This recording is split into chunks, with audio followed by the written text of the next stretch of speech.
Hi, I'm Christina Trauthwein. I'm the editor-in-chief of Hotel Business, and I'm here today with Greg Osteen, Chief Development Officer at Interstate Hotels and Resorts. Welcome. Thank you. So let's talk about the rest of 2019 and heading into 2020. Where is Interstate in terms of management agreements, both here and abroad? So I think this will be a great year for us. Last year we added 150 contracts. This year we're on pace to do a similar number.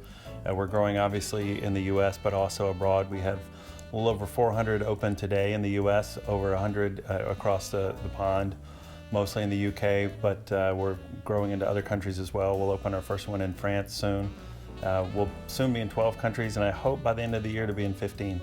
Okay. Yeah. What are some of the hot markets here in the U.S. that you're...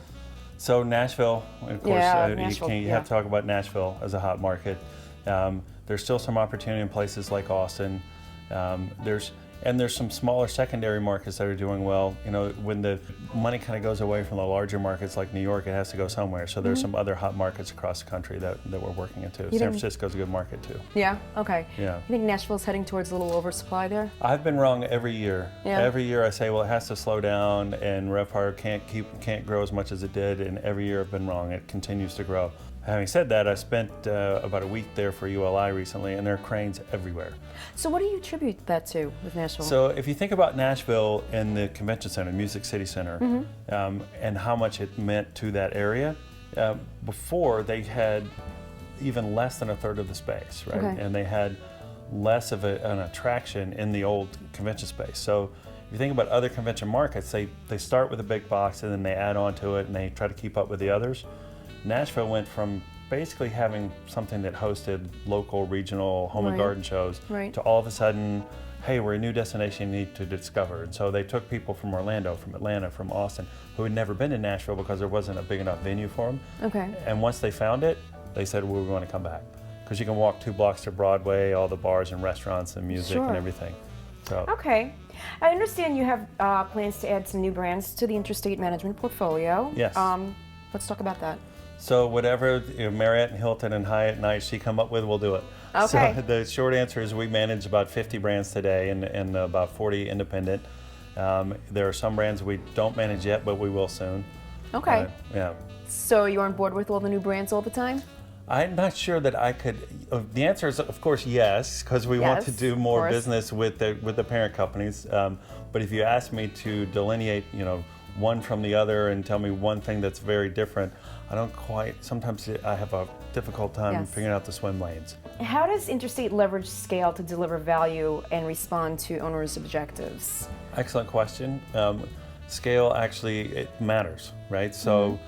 You talk about something like insurance, property and casualty, or benefits. We are, on average, much cheaper than our competitors, certainly than our smaller competitors. So we took over a hotel recently for an institutional investor, and it had been managed by a much smaller management company, and that investor specifically said, well, I like smaller managers because I feel like I'm more important to them, versus being one of 500.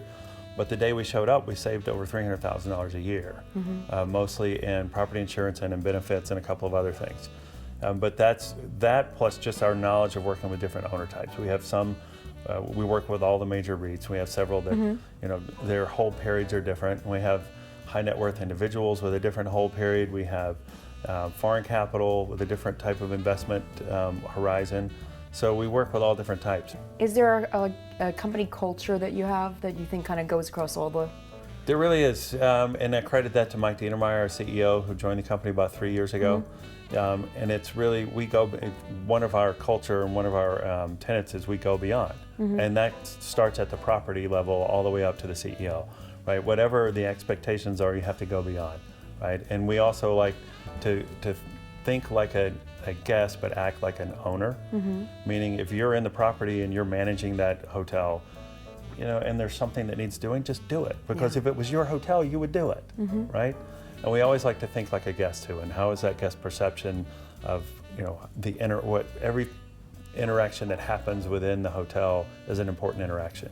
Not just the check-in, not just everything, because people are not shy about sharing bad experiences. Yeah. You used to have to pay people for that, right? Years ago, you used to have to hire an outside party to come in and tell you what you were doing Now you'll wrong. hear more about the bad ones. Yes. Yeah. And now there's no downtime. When you do something wrong, it's immediate.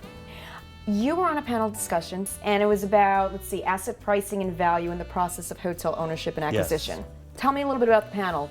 So I think one of the key themes was we're all cautiously optimistic about the future, the rest of 2019 and into 2020. I mean, we've had a great run.